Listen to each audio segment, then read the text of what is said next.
Shalom, bom dia, Boker Tov. Como é que vocês estão? Espero que estejam bem. Bem fortes, bem alegres, bem acordados. Agora aqui é bem cedinho, não sei que hora que vai subir esse vídeo, mas aqui é bem cedo. Próxima festa, quem é os adeptos às festas judaicas, nós, Bnei Noach, judeu nem se fala, né? Próxima festa, Hanukkah, né? Hanukkah, muita guloseima, gordurosa, festa das luzes. Vamos ver esse ano se eu faço algum vídeo, se a gente vê alguma coisa, o que a gente fala sobre Hanukkah. Agora nós vamos voltar aqui, porque tem muita coisa para falar. Tipo, como eu disse para vocês no começo do canal, nós temos material para estudar, para ver novamente, para ver outras coisas dentro daquilo que a gente já viu. Uma vida inteira, de repente até mais que uma vida. De tanta coisa legal que tem, de tanta coisa que tem a aprender e os níveis de aprendizado. Por enquanto nós estamos conhecendo o Talmud. Agora, como no vídeo passado eu disse que nós íamos entrar na segunda parte, que é a estrutura e o conteúdo, né? A estrutura e o conteúdo do Talmud, nós vamos entrar então nessa segunda parte, onde nós vamos falar da estrutura do Talmud e vamos rever novamente, então, para dar uma olhada aqui, ó, naquela página do Talmud original. Então vamos direto ao assunto. Lembrando que hoje é dia 12 de Reshvan, tá? 12 de Reshvan, de 5.784, 27 de outubro. Já gravei ontem, gravei hoje, né? Tô gravando todo dia, bem cedinho da manhã, antes do meu trabalho. Tamanha gostosura que eu tô achando de ler essas relíquias e de compartilhar com vocês. Tô amando. Vocês estão gostando? Eu sei que eu não olho exatamente para a câmera porque eu gravo com o celular. Por isso eu disse para vocês, se você não tem esse livro, não tem aquele, não tem importância. Um dia você vai ter. Enquanto você não tiver, eu vou lendo. E depois você lê junto acompanhando. Ah, eu não tenho uma parafernália aqui. Não tem problema, vai sem parafernália. Ai, mas eu não consigo, eu não tenho tempo. Estou aqui bem cedo antes do trabalho, então você tem tempo. Ah, mas olha só essa gravação aqui. Eu ainda não sei direito os filtros, não sei as coisas, então vocês têm que ficar olhando para minha cara. Aí você para e pensa, mas ó, eu tenho que olhar aqui, ó, aqui é a câmera. Só que quando eu tô olhando aqui, que parece que eu tô olhando para vocês, porque não é uma câmera, é um celular com câmera. E ele tá numa arapuca aqui. Quando eu tô falando assim, eu não tô olhando para a pessoa. É como as pessoas que falam com você sem olhar nos seus olhos. Então, infelizmente, eu vou preferir olhar para mim, para os meus olhos. E levem isso para o dia de vocês. Levem para a vida de vocês. Pessoas que não te olham nos olhos. Não significa só o olho físico, tá? Pessoas que não encaram você de frente, que ficam com os mimimi em volta, fazendo lachonará de você. Aí eu fiz um short sobre lachonará. A expressão lachonará, não é um vídeo sobre lachonará. Lachon é língua. Lachonará é quando é uma língua maledicência. Quando você fala Boker Tov, Tov é bom. Quando você fala Yetzer Hara é o mau instinto. É o que fez nós chegarmos até aqui depois do pecado lá. Pecado que chamam original. Né? Eva, Havá, Adam Arishon, Adão, perderam por Yetzer Hara. Então, não vou olhar para cá enquanto eu não tiver uma câmera, se é que eu vou ter algum dia. Vou olhar para a minha pessoa, para olhar para o olho de alguém, olhando para o olho de alguém e procurar na minha vida olhar nos olhos das pessoas, ser olhada pelos olhos das pessoas, nos olhos, entenderam? Olho no olho. E não cometer lachonará. Eu procuro na minha vida as atitudes serem puras. Mas assim como vocês que também procuram ter atitudes puras, com certeza passam por várias situações do contrário. De pessoas que interpretam a sua pureza como alguma hipocrisia, ou até parece que ela é boazinha. Sabe por quê? Que às vezes as pessoas agem conosco assim? Porque as pessoas estão inseguras. A humanidade está doente, estamos muito doentes. Então, uma atitude bondosa, generosa, ou simplesmente amigável, seja ela virtual ou fisicamente falando, às vezes é recebida como sabe? Porque a pessoa está insegura. A pessoa vê uma bondade e nem acredita que está acontecendo uma bondade com ela, nem acredita. Ela acha que aquilo ali é falsidade da pessoa. Que eu quero estar sendo falsa em internet? Que eu quero estar sendo falsa em mídia? Se eu falar pra você que gosto e tal, é porque eu gosto mesmo, é sem lachonará. É sem lachonará, é olho no olho. Porque se eu não quiser dizer pra você que eu gosto de você, que você é legal, que eu te olho no olho, que eu sou, né? Eu vou ficar que nem o pessoal que tirou os pedaços do Talmud. É por isso que eu tô falando sobre isso. Tiraram os pedaços do Talmud daquilo que era inseguro para eles e pro dogma. Então, olha, gente, pela minha pessoa aqui, vocês podem ter certeza, se quiserem ter certeza, eu sou bem transparente. Se eu não gostar, eu não falo que não gosto, mas se eu gostar, eu falo. Se eu souber sobre o assunto, eu falo sobre o assunto. Se eu não souber, eu digo não sei. Vou buscar, se me interessa, se não me interessa, nem busco. 6 minutos falando dos abobrinhas aqui. Sem lachonará, gente, sem lachonará. Lachonará é falar mal do outro, é comentar sobre alguém. Lachonará é mais do que isso. Eu vou falar um pouquinho.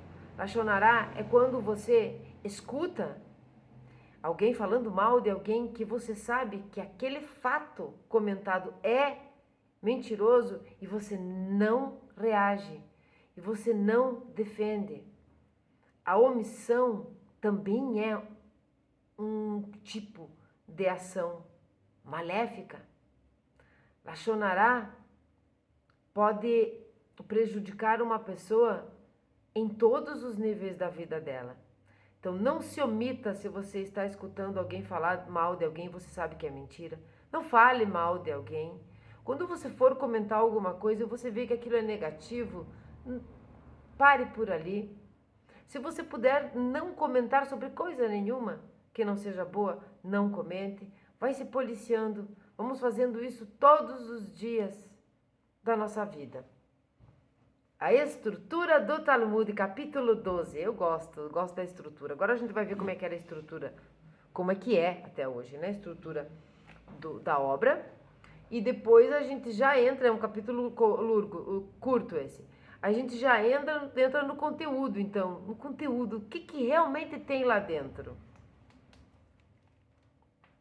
A estrutura do Talmud.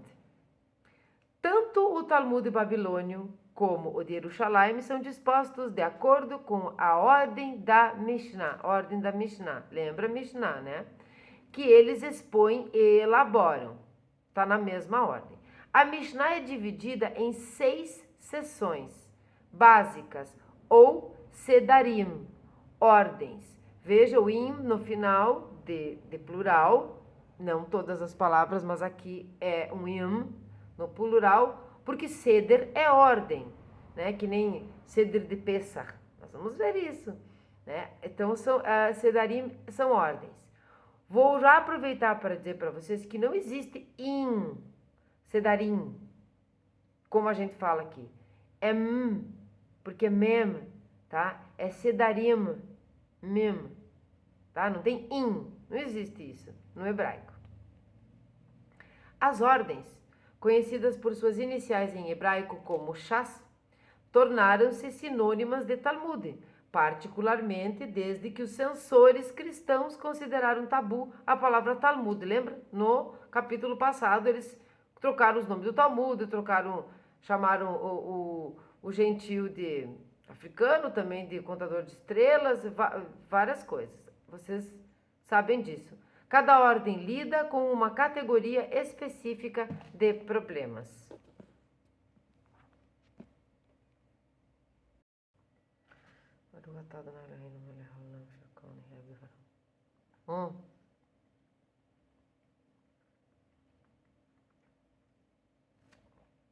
Desculpa, gente, mas eu tomei um chimarrão. Fiz um chimarrão aqui, ó. Chimarrão é o seguinte, ficou uma bela de uma porcaria. Porque eu deixei, tem que cevar o mate, né? Bota ali bota a erva ali na cuia e tal, daí vira assim, deixa o buraquinho para colocar água para colocar a bomba. E aí que deixei muito tempo ali, que vim conversar aqui, vim gravar o vídeo, esqueci de enfiar a bomba. Ficou tudo entupido. O chimarrão é algo que une as pessoas. Claro que no judaísmo quem une mesmo é a Torá, uma mesa farta de Shabat, por exemplo, mas o meu amigo muçulmano que passa aqui quase todos os dias pela manhã gosta de chimarrão. Gosta de chimarrão, ele toma chimarrão e ele é muçulmano e ele é meu amigo. Viu como dá para ser amigo? Para ser amigo, gente. Todo mundo. O mimimi do somos um e somos... É real. O mimimi do não somos um, aquele negócio do somos um. Escute o chamado somos um. Somos mesmo. Aquilo é mimimi, mas nós somos mesmo. Vamos continuar então. O Seder Zeraim, tá? Seder, lembra? Ordem das sementes. Podem achar que é chatice minha ficar falando, mas eu acredito muito nas palavras faladas certas de outra língua. Nós não temos o direito de falar errado só porque somos teimosos. Se não sabe, vai falar errado. Mas se sabe, precisa falar o certo. Se aprendeu, né? Porque se não aprendeu também não é obrigado, né? O Seder Zeraim, ordem das sementes, é dedicado a Halahá. Eu vou falar Halahá, tá? Em vez de Halahá. Para vocês saberem que não há necessidade obrigatória de falar Halahá. É o certo, mas não precisa. Pode ser Halahá, tá? É dedicado a Halahá relativa à agricultura e colheitas das terras de Israel. As oferendas para os sacerdotes e levitas e as dádivas para os pobres. A ordem dos tratados não é idêntica em todas as edições. A ordem dos tratados da Mishnah, tá? Dentro de todas as edições do Talmud. Mas são usualmente dispostos por tamanho, ou, para ser mais exatos, pelo número de capítulos. Cada tratado lida usualmente com um tema específico, tal como o Tratado Shevi'it, que trata das leis da Shemitah. Shemitah é o 7º ano, tá? Que é aquele 7º ano quando não se planta na terra, tá? Ela não é lavrada. Esse é o ano sabático, ou shabático, tá? O 7º ano. Ou Bikurim, sobre a oferenda das primícias. Mas, às vezes, se ajuntam problemas correlatos. Os 74 capítulos desta ordem se distribuem em 11 tratados, dos quais apenas o primeiro, Berachot, está ligeiramente fora do ordinário, dado que não trata de leis agrícolas, mas de bênçãos e preces. Então, em meio a algumas coisas, tinham outras, poderiam ter, tem, né, até hoje. O que nos interessa saber sobre essa estrutura? Ninguém aqui está estudando para ser rabino, né? E nem para vestibular sobre Talmud, sobre judaísmo. Mas é para nós conhecermos como era a estrutura. Quando todos nós tivermos um Talmud original, quando vocês tiverem um Talmud, está tudo lá, você vai virar as páginas, vai ver como é, né? Onde você estava? Onde você... Noutras versões, esse tratado foi transferido para a ordem Moed. Na verdade, como o Seder Zaraim também era conhecido como Seder Emuná, ordem da fé, pois dizia-se que um homem crê na vida eterna e, portanto, lança semente. Olha que bonito, tá? Existe um livro que é O Jardim da Emuná. É um livro importante. Quem sabe um dia eu apresento ele aqui para vocês e nós vamos estudá-lo. Então eu vou ler essa parte de novo. Seder Emuná. Seder, ordem da fé. Emuná é fé. Pois dizia-se que um homem crê na vida eterna e, portanto, lança sementes. Quer dizer, se você crê na vida eterna, você lança sementes. Porque às vezes o que você semeia não é você que vai colher, mas os teus descendentes. Mas se você crê na vida eterna, você sabe que você mesmo pode vir a colher os frutos, né? Isso diz respeito no nosso dia, assim, nossa vida prática, ao seu legado. O seu legado não é deixar um canal no YouTube, o seu legado não é só escrever um livro e ensinar. O seu legado é o que você passa para as pessoas. O seu legado também é o perfume que você deixa, como Abraão deixava, o perfume que você deixa por onde você passa, não o mau cheiro que você deixa. Então, se você crê na vida eterna, por certo, você vai querer lançar sementes. Olha só, agora lembrei aqui de uma coisa, vou estragar o nosso vídeo. Tem uma música gaúcha, eu não sou gauchesca, assim, eu sou gaúcha, mas eu não sou gauchesca, que fala, quem é gaúcho sabe que ela é uma música bem famosa e vai lembrar desse refrão. Não sei o que, não sei, né? Fala lá a letra e tem um pedacinho que diz assim: não vai ficar para semente quem nasceu pra ventania. Nossa, e é linda, todo mundo se arrepia. Então você não vai ficar para sementes. Se você nasceu para ventania, mas você vai lançar sementes. Se você crê na vida eterna, nós cremos. A segunda ordem, nós estávamos falando da primeira ordem. A segunda ordem é o Seder Moed. O Seder Moed é os dias santos. Seus 12 tratados cuidam principalmente das festas no correr do ano. E seu tema vai das leis do Shabat, às quais se dedicam 2 tratados, às leis dos dias de jejum. O tratado Shekalim é a exceção, porque lida com a taxa de meio shekel que cobria a manutenção do templo e modos de coletá-la e distribuí-la. Isso existe o meio shekel até hoje. Um dia nós vamos falar sobre isso. Aqui não, eu não vou ficar misturando, já misturo. Dado que essa taxa era cobrada a intervalos regulares, o tratado foi incluído no Seder Moed. O Seder Nashim, veja que nós estamos falando de cada ordem, lembra lá as 6 ordens, né, que era para que chegaram a mudar o nome. Então nós estamos ordem por ordem, tá? Então vamos lá. O Seder Nashim, mulheres. Nossa, isso dá uma polêmica. É a terceira ordem e trata principalmente das leis pertinentes ao casamento, da cerimônia em si, das leis de incesto, divórcio e propriedade. Veja que nós estamos falando de coisas antigas, né? Muito antigas. Então vem até a palavra incesto aqui no meio.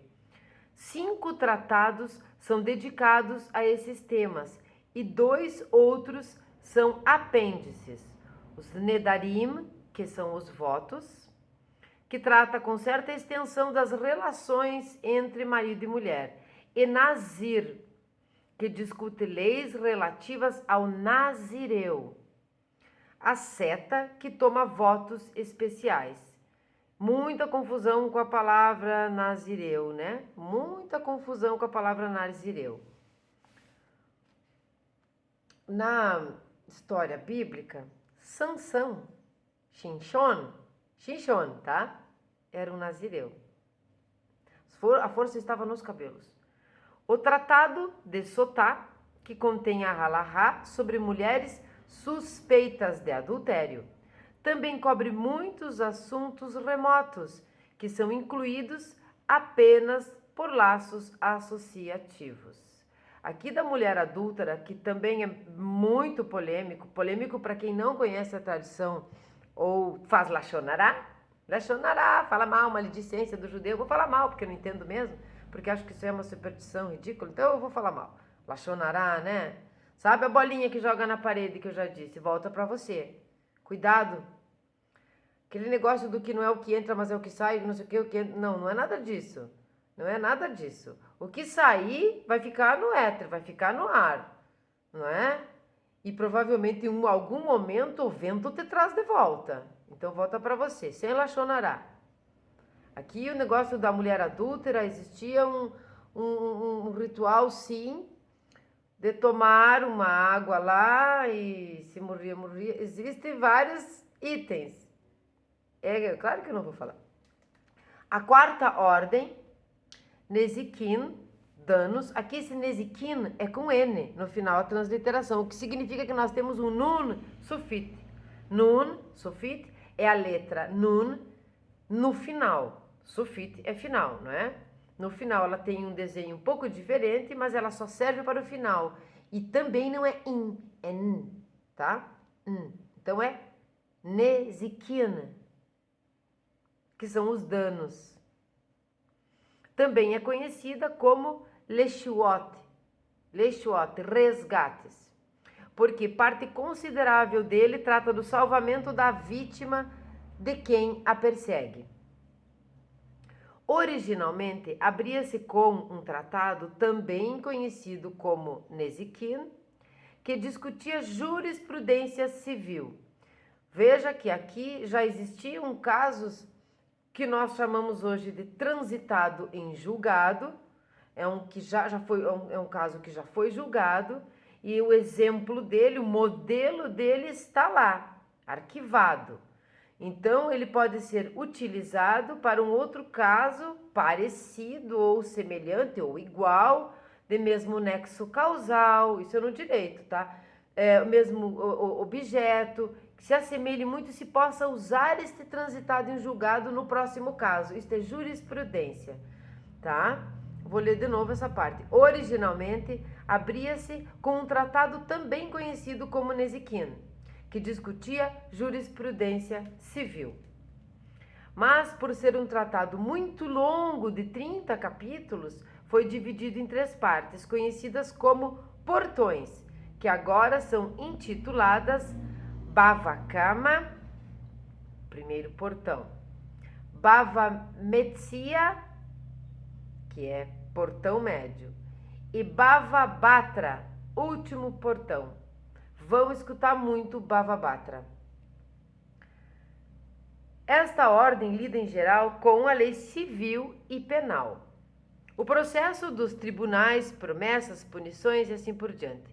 Uma seção do Código Criminal Religioso era dedicada à proibição de qualquer culto pagão em um tratado especial. Adivinha qual era o tratado especial que falava que se dedicava à proibição de qualquer culto pagão? Quem está acompanhando o estudo do Talmud sabe que esse tratado é Avodá Zará, o mesmo tratado que nunca foi impresso e distribuído, que foi retirado por completo pelos censores cristãos. Era reservado a este tema, né? O Avodá Zará, que o prof. do Rashi não pôde ver. Outro tratado, Araiot, tá? Araiot são decisões. Lida com o problema crucial do que fazer no caso de decisões errôneas do Tribunal Superior, que levam o povo inteiro ao erro. Isso parece as instâncias, né, que nós conhecemos. O tratado Eduyot, testemunhos, usado até hoje, sempre será, não existe prova maior do que, né, um testemunho ocular, tá? Por isso, aqui um adendo importante no nosso estudo. Por isso, quando se fala de algumas, o judaísmo fala de alguma, não vou dar nomes de religião, onde quem viu foi 2 pessoas, 3, ou ninguém viu o fato, não tem testemunho. Então não é provável. Parecido com a ciência, quando você tem uma teoria na física, mas ela precisa ser provável. Provável. Não, pode até não ser provada, mas precisa ser provável, né? Não basta ser no físico teórico, nós precisamos do experimental para colocar em prática a teoria, ela tem que ser provável ou refutável. Aqui nesse caso, Moshe tinha quantas testemunhas? Há pessoas que digam em 6 milhões? Há pessoas que dizem 600 mil? Existe uma conta muito lógica que se faz. E é através da Torá. Lá está todos os números. Todos os números para nós saber se eram 3 milhões, 6 milhões. Então, muitas testemunhas viram Moshe Rabbeinu subir, viram Moshe Rabbeinu descer, viram as tábuas, viram a Torá inteira. Então, ela é provável. Como você sabe que fulano existiu, se não tem nada escrito sobre ele ou sobre aquele outro? Pela quantidade de testemunhas da veracidade, né? Oralmente passando de geração a geração. Bom, o Tratado do Iote, que são testemunhos, é uma compilação de testemunhos sobre uma antiga lei, a Alahá, que estava em risco de se perder em esquecimento, e sobre aspectos não usuais da Alahá, aparentemente acumulados numa sessão especial do Tribunal de Lavne. Então, entende? Precisa ter testemunho para que isso continue e passe de geração em geração. Aqui no caso, para entrar no Talmud. Aparentemente acumulados, para entrar no Talmud não, para que continuasse o Talmud sendo editado com esses testemunhos de determinada lei que estava sendo perdida porque estavam esquecendo. Outro tratado, e é realmente o meu queridinho de tudo isso, além das leis alimentares, que está deslocado desta ordem e difere da maioria dos outros, é Avot. Avot é pais, que não cuida de Alahá, mas sim de ética e filosofia, pois ele contém as máximas e aforismos dos sábios mishnaicos.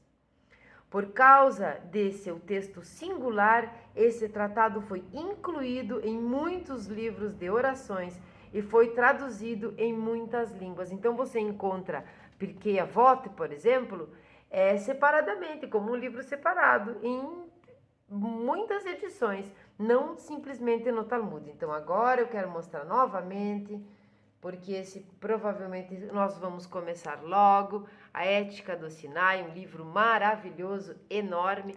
Ele realmente é de cabeceira, como o prof. Jairo Friedlin falou, mas é de uma cabeceira grande, porque ele é bem grande.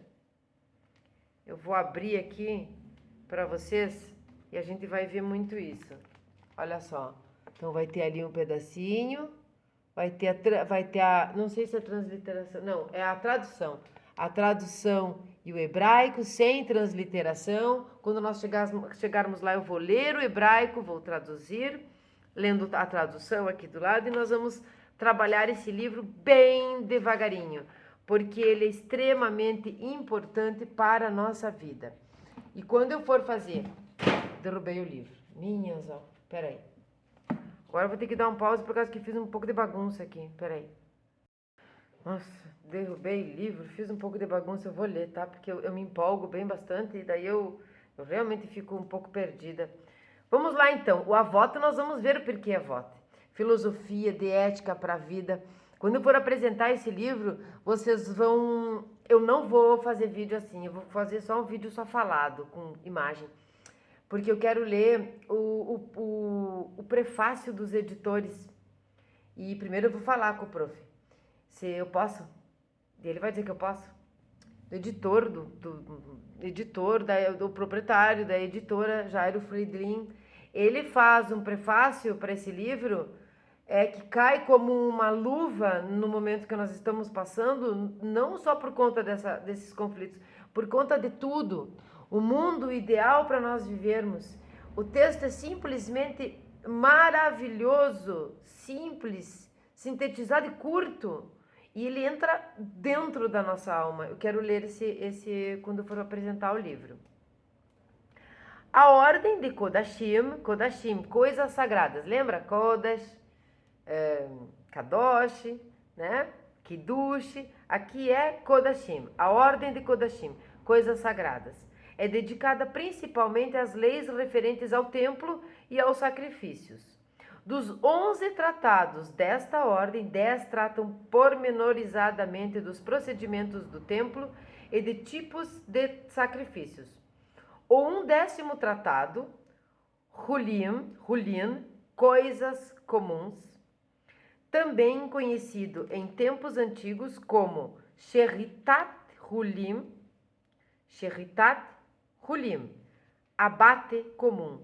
É o único que não trata de sacrifícios. Nele se acham as leis de abate ritual e minúcias sobre alimentos kasher e não kasher.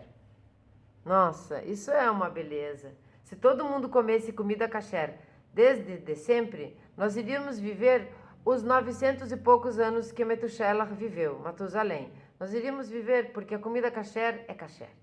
E kasher, ela é a boa. Kasher é a permitida. Até o negócio, quando ele é kasher, ele é bom. Negócio kasher. Bem como várias leis esparsas que não eram bastante numerosas para merecerem um tratado separado.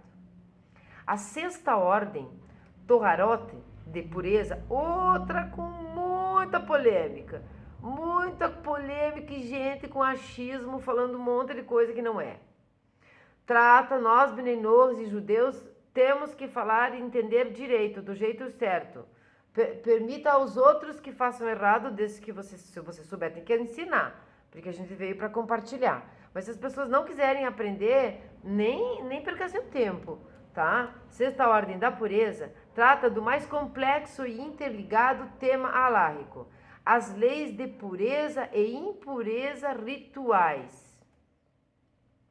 Essas leis, que eram observadas principalmente no período do templo e por diversas gerações subsequentes na terra de Israel, constituem em detalhes diminutos e extremamente complicados baseados em antigas tradições, em que nem sempre se pode discernir a conexão lógica. Apenas um tratado, Nidá, tinha significação prática naqueles tempos, pois discute leis sobre a impureza ritual periódica das mulheres, isto é, no período menstrual. Esta ordem é considerada a mais difícil de todas, e os maiores Amoraim tiveram dificuldade de interpretá-la.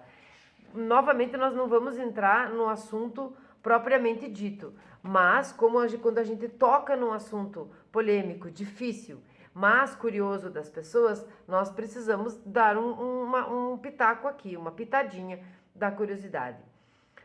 Tudo que existe no mundo, que existe no não mundo, está na Torá. O Talmud é o manual de instrução para se poder ler e compreender a própria Torá. Algumas coisas foram tendo que ser interpretadas e organizadas pelos sábios e pelos rabinos, como existem muitas leis rabínicas, né? A posteriores, coisas como a nossa vida é dinâmica. Essa parte da impureza e pureza ritual das mulheres é muito polêmica e mal interpretada, muito mal interpretada. Então, nós vamos voltar a compreender que, umas para trás aqui, a compreender que, lembram das 4 interpretações, tá? Das 4 tipos de exegese, de pardês. Existe pardês em todos os âmbitos judaicos, em todo o âmbito judaico, em tudo, absolutamente tudo, nós podemos fazer a exegese, as 4 exegeses. Então, nós vamos ter lá literal, quando a mulher estiver no seu ciclo menstrual, ela não pode manter relações sexuais. Bom, que bom, né? Uau! Qual é a mulher aí que quer? Segunda, que nós temos aquela interpretação alusiva. Terceira, uma interpretação agádica e também temos filosófica e tudo. eu não vou falar todas, mas quando nós chegamos aqui em Sode, numa exegese, numa interpretação esotérica profunda, precisa ter um estudo profundo para compreender o que significa esotericamente o ser feminino entrar no ciclo menstrual e não haver a concepção, porque ela entrou nesse ciclo menstrual porque ela não teve a fecundação. E é claro que nós mulheres não vamos querer, nem queriam naquela época. Nunca vamos ficar menstruadas, vamos ficar o tempo todo ganhando filho, ficar engravidando. Então, precisa ter muito discernimento nesse momento para compreender esse tipo de lei. Não pode sair falando sem compreender.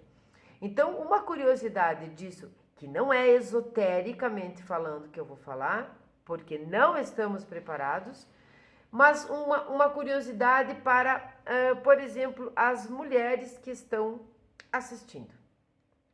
No período menstrual, até hoje, até nos dias de hoje, quando os judeus são religiosos, a mulher não dorme com o marido. Eles não se tocam. E parece que ela está suja. Ela não está suja. Não é ela que está impura. É aquele momento de não fecundação. Nesses dias, a mulher não faz nada. Não trabalha. Tá? Mundo judaico, religioso, ortodoxo. Aí você vai acabar pensando, nossa, eu tô gostando desse negócio, acho que vou querer me converter, não é? Não trabalha? Nós temos cólica, nós temos indisposição, nós temos oscilações hormonais, tensão, depressão, enxaqueca, todo tipo de coisa. Todo tipo de coisa. Parece que Deus sabia, olha, elas vão ter um monte de coisa, eu vou botar essa lei aqui. Pois é, você não trabalha, você não faz nada, você é servida, você é bem tratada e você fica longe do marido. O que acontece no casamento? Outra curiosidade, vamos longe nesse vídeo. Um casamento onde uma vez por mês, durante 5, 7, 3, não sei quantos dias cada pessoa, há o ciclo menstrual e você não dorme com a sua esposa e você é um homem e você a ama, o que é que você vai sentir quando ela voltar para a sua cama? Todos os meses isso acontecendo, todos os meses, tá? Após o ciclo menstrual, saudade. Saudade. Então, se você buscar nas quantidades, nas proporções, nas porcentagens de divórcio, o menor índice de divórcio são entre judeus, ortodoxos, religiosos. Saudade, amor, aquilo é reforçado novamente. Acho isso uma coisa linda. E mais uma curiosidade, existe o mikveh. Né? O mikveh é um banho ritual depois do ciclo. Sabe-se lá onde é que eu parei agora? Sabe-se lá. Segundo a divisão moderna, há 517 capítulos ao todo, com ligeiras variações entre as versões, dispostos em 63 tratados. O número tradicional de tratados era 60, e o presente número parece resultar do desdobramento de vários tratados, como Nezikin, que nós vimos, você separou em 2, em seções independentes. Os diversos tratados tinham seus próprios nomes no período talmúdico, a refletir geralmente o tema central. E esses títulos conservaram-se quase inalterados. Também os capítulos têm nomes, alguns deles datando da era talmúdica, baseados não no conteúdo, mas nas palavras de abertura. Quando vários capítulos principiavam com palavras idênticas, por exemplo, Era às vezes necessário dar-lhes títulos que os distinguissem, mas não se dedicava grande ênfase a esses nomes. A ordem dos capítulos em cada tratado é normalmente estável, embora possa nem sempre parecer ordenada e lógica. Às vezes, um tratado é organizado sistematicamente do geral para o particular, mas em diversos tratados o critério é a ordem cronológica da lei que está sendo examinada, vindo em primeiro lugar a matéria que primeiro ocorre no tempo. É bem interessante e organizado, né? Isso. Tratados que contêm matéria adicional ao tema central são geralmente organizados de modo que o assunto central seja discutido de início, seguido das questões marginais. Havia também uma tendência a principiar vários tratados com questões que despertassem o interesse ou curiosidade do leitor, embora não fossem necessariamente de grande importância. Tá? Aqui a relação completa dos tratados, conforme o editor está dizendo, está aqui, ó, no apêndice. Olha, aqui nós vamos encontrar, ó, cheguei a colocar um clipe lá, ó, a ordem dos tratados, tá? Da Mishnah e do Talmud, tá? Vai ter ali, ó, número de capítulos da Mishnah, número de folhas do Talmud, a ordem. Deixa eu pegar um exemplo aqui, pegar essa mesma aqui, ó, as Berahot. Aqui está escrito Berahot, mas esse Beit aqui, quando você aprende a falar o hebraico, você não vai falar Berahot, tá? Você vai falar Berahot, que são das Brahá, ali no comecinho, ó, tá? São as bênçãos, tá? Ordem, olha só, ordem Zeraim, as bênçãos estão ali também. Berahot são 9 capítulos e 64 número de folhas no Talmud babilônio. Tudo muito explicado, tá? São vários, são 4 laudas, eu acho aqui, mais ou menos. Os capítulos da Mishnah são divididos em subseções chamadas de Mishnayot, sendo que cada uma delas discute usualmente uma lei ou várias leis correlatas.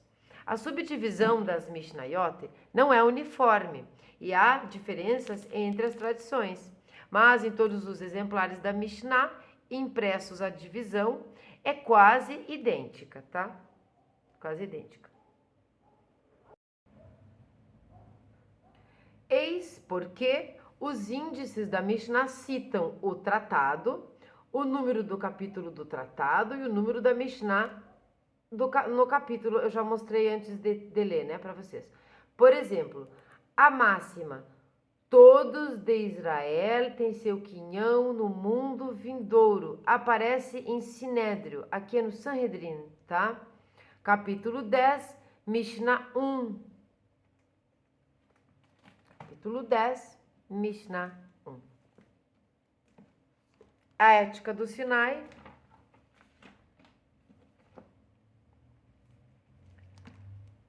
Todo Israel tem uma porção no mundo vindouro, conforme está escrito: e teu povo será todo de justos. Eles herdarão a terra para sempre. Eles são ramo de minha plantação, a obra de minhas mãos, para glorificar-me. Vamos estudar isso. Frase por frase, muito bem explicada, sem discussões, porque esse tratado não tem discussões, são conduta ética e filosófica, é uma filosofia judaica do senhor Irving Bunim. Ele é o autor desse livro que comenta a Mishnah, o tratado Pirkei Avot, que eu amo de paixão.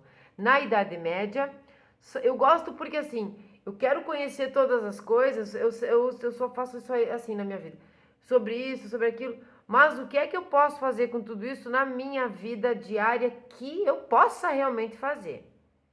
Se ficar completamente na teoria e eu não consigo tirar da teoria nada para mim, não que não seja importante, mas eu me desagrado um pouco. Eu quero que eu possa usar na vida de hoje, tá? Não somos luzinha ainda, não comemos luzinha ainda. Onde eu estava? Na Idade Média só se citava o número do capítulo, na maioria dos casos sem o nome do tratado, por se admitir que este último, né, o tratado, o nome do tratado, seria geralmente conhecido, e sem indicar a Mishnah, porque não havia ainda a divisão permanente em Mishnayot. Se bem que os Amoraim, lembra? Os Amoraim, estudassem todas as ordens da Mishnah, concentravam-se ao menos na Babilônia, nas quatro que tratavam das questões da vida cotidiana. Estas constituem essencialmente o tema do Talmud babilônio. A ordem Zeraim, das sementes, né, que lida com leis agrícolas, só de leve se relacionava com a vida na Babilônia, de vez que a maior parte da Alahá era pertinente à terra de Israel. No período do templo, nessa ordem, somente o tratado Brahot, das bênçãos, lida com a legislação para a vida diária, tais como preces e bênçãos. Também a ordem Toharot não tinha grande uso prático na Babilônia, e apenas o tratado Nidá era usado para estudo, por tratar das purificações rituais da mulher. A maioria dos tratados nas outras quatro ordens foram elucidados no Talmud babilônio, e deles se conservam 36 tratados. Recentemente, vários eruditos tentaram extrair do Talmud material relacionado com os tratados que não foram estudados a fundo e criar, dessa forma, uma espécie de Talmud sintético.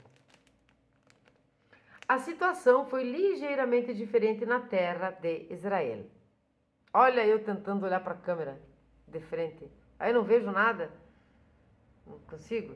Dado que as leis agrícolas se achavam ligadas à vida diária, o Talmud de Jerusalém discute todos os tratados da ordem Zeraim.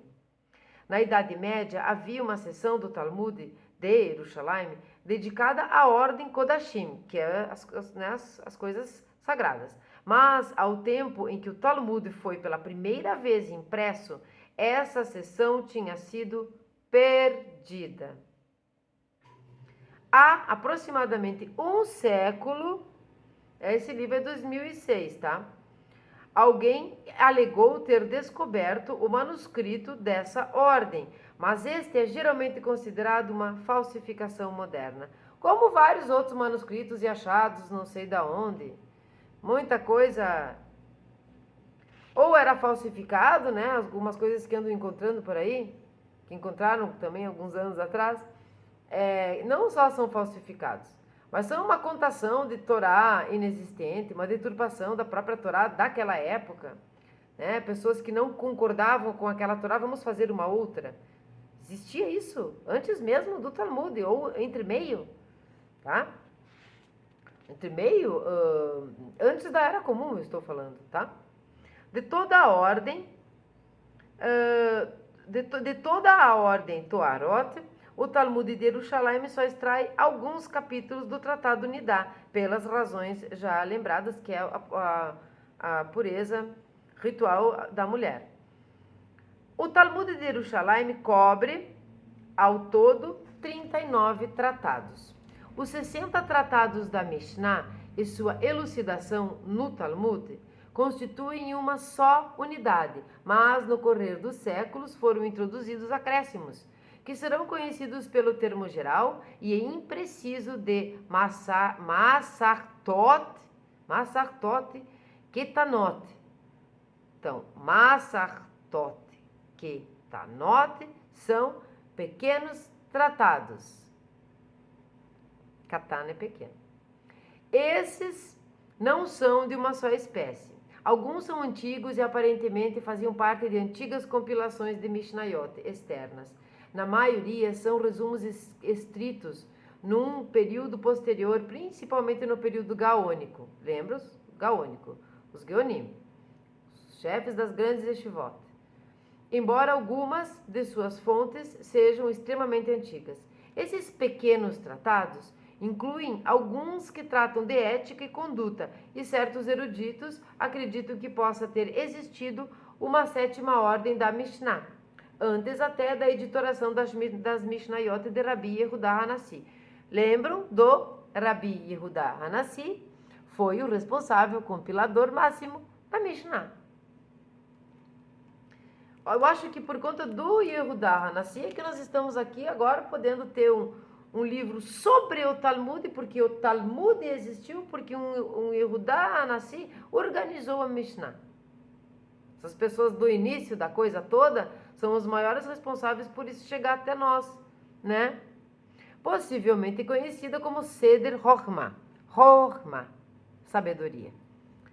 Chokhmah, inteligência. Chokhmah. Aqui, Chokhmah, nome de uma Sefirá. Sefirá, não Sefira. Sefirot, plural de Sefirá. Seder Chokhmah, sabedoria. E Chokhmah, não Rokhmah. Traduções com transliteração com o K. Eu tenho vontade de chorar. Eu coloco um CH, Ro, aí coloco um K e um H. O que é isso aí? Aí a pessoa que não tem compreensão vai lá e lê Rokhmah. Malkut. Não existe, nunca vai existir. Precisa ser falado certo, gente. Eu vou insistir com isso. Por que isso me irrita? Porque há uma numerologia. Não podemos falar errado. O som, esotericamente falando, contribui. O verbo que sai da tua boca contribui. E nós estamos falando de Torá, não estamos falando daquele novo, não. É aqui mesmo. Chokhmah é Chokhmah. Nunca vai ser Rokhmah, porque vai ter outra numerologia se for assim, a transliteração. Fiquei baba de novo. Ai, eu... Me desculpe, gente. E da qual o tratado Avot, que é esse que nós vamos ver aqui, eu amo, seria um remanescente. Entre essas obras encontramos o Avot de Rabi Natan, versão muito ampliada do tratado Avot. O tratado Derech Eretz, que é conduta, tá? Então é um tratado de conduta, que trata do comportamento correto em todas as ocasiões e outros. Também há tratados que lidam com leis que não foram esmiuçadas no Talmud, tais como o tratado Sofrim, que são o tratado sobre os escribas, tá? Sobre a escrita dos livros sagrados. O tratado Semahot, que discute as leis de luto. Ele é muito respeitado e como é que eu vou dizer? Respeitado e cumprido, tá? As leis de luto. E outros. E nós aqui no Ocidente, a própria Igreja Católica se utiliza muito de muitos rituais que são judaicos. Esses tratados não são parte integrante do próprio Talmud, se bem que sejam às vezes estudados e considerados como guias esclarecedores de conduta e de certos aspectos da Halahá. Bom, acabamos. Esse aqui é o terceiro, é o capítulo 13 do Talmud. Já estamos, é o primeiro capítulo dentro da segunda parte de estrutura e conteúdo. Como eu tinha feito, fiz o short antes porque me deu vontade de falar Lashon Hará, acabou que serviu para nós aqui. Então, vamos tentar viver a nossa vida, vamos ler a estrutura, vamos ver como era, sem julgar as tradições. Até porque aqui, quem está aqui, ou cumpre essas tradições, ou está aprendendo para vir a cumpri-las. Ou está tentando compreender o que é que a comunidade Bnei Noach pode fazer, que não seja unicamente própria para o povo judeu. Não é? Então, vamos procurar não fazer Lashon Hará, não nos defendermos das pessoas o tempo todo sem nem saber o que a pessoa queria falar conosco. Vamos ser mais cordiais, mais gentis e vamos olhar no olho. Tá, desculpe. Vamos olhar no olho. Eu não vou olhar no olho da câmera, eu não consigo. Mas vamos olhar no olho das pessoas. Vamos defender as pessoas quando alguém falar mal delas. E se essa pessoa de quem alguém falou mal é nossa amiga, você não pode se sentir confortável em estar escutando alguém falar mal do seu amigo. Tá? Então não omita, não seja cúmplice. Não seja cúmplice. Isso na vida prática pode, na nossa vida cotidiana, pode prejudicar uma pessoa em todos os níveis, como eu disse. A pessoa pode perder o emprego, a pessoa pode entrar em depressão, a pessoa pode tudo. Lachonará em gravidades assim, dependendo. Eu nem vou falar o que pode acontecer com a pessoa. Então, vamos ser gentis com os nossos espelhos, que são as outras pessoas, né? Vamos ser gentis. Hoje deu 55 minutos, quase uma hora. Vamos ver o Salmo? Vamos? Vamos ver o Salmo? Não vamos ser preguiçosos, vamos ver o Salmo? Então eu vou dizer tchau, nós vamos ler o Salmo 12, por conta que hoje é dia 12 de Reshvan. A próxima festa é Hanukkah, eu estou bem louca para chegar a Hanukkah, porque eu quero fazer os sonhos, Sufganiot, e quero, de repente, deixar... Eu não preciso deixar a receita aqui, porque tem a playlist da Merav Dayam, as playlists que tem no meu canal, as pessoas, os inscritos ali, não é inscritos, o canal que eu indico é porque eu amo de paixão, que é a editora Sefer, que é a editora dos livros que eu tenho sobre judaísmo, é a Merav Dayam, tá? A Merav Dayam é culinária israelense, uma culinária maravilhosa, só coloquei doce lá até agora, e já fiz alguns, é maravilhoso. Ela faz um sufganiot maravilhoso, fofinho, e vocês vão amar se fizerem as receitas. A comida israelense é maravilhosa. E a comida israelense não é unicamente judaica. Judia foi bom. É também árabe, tá? Porque Israel é um país democrático. Então você vai encontrar tanto comida árabe quanto comida judaica maravilhosa, principalmente os doces, tá? E outro canal ali onde você vai, que eu indico os destaques de canal, é de animação, tá? De um trabalho feito de animação digital maravilhoso, direcionado, por enquanto ali, porque eu acho que ela vai fazer outras artes, direcionado para os Gatos Guerreiros, que é uma saga de livros maravilhosos, tá? Que conta a história de gatos na perspectiva dos gatos. Existem alguns livros que são em português, alguns livros que são em inglês. A arte é muito linda, principalmente os vídeos que a Angel faz, tipo, fazendo, sabe? Como é que foi elaborando o risco e tal, até chegar à arte final. É maravilhoso. Então, eu peço para vocês que, além de se inscrever no meu canal, se inscreva, ativa o sininho, curte, comenta, compartilha. Curte principalmente, porque se não curtir, não tem visibilidade. Também se inscrevam, tanto na editora Sefer, quanto na Merav Dayam e principalmente na Angel Kiri, tá? Um beijo para vocês. Agora nós vamos ler o Salmo 12. Ao mestre do canto acompanhado de Shemitnit. Um salmo de Davi. Salva-me, Eterno, pois não há mais piedosos, e dentre os filhos dos homens desapareceram os que te são fiéis. Falsidades são pronunciadas por cada qual para com seu próximo, com duplicidade e falas aduladoras. Destrói, ó Eterno, os lábios bajuladores e a língua que fala com soberba. Aqueles que dizem: prevaleceremos sobre todos com nossa língua, com lábios como os nossos. Quem pode ser nosso Senhor? Por causa dos gemidos dos desvalidos e do roubo contra os carentes. Agirei agora, dirá o Eterno. Trarei salvação aos que por ela suspiram. As palavras do Eterno são confiáveis e sinceras, puras como a prata,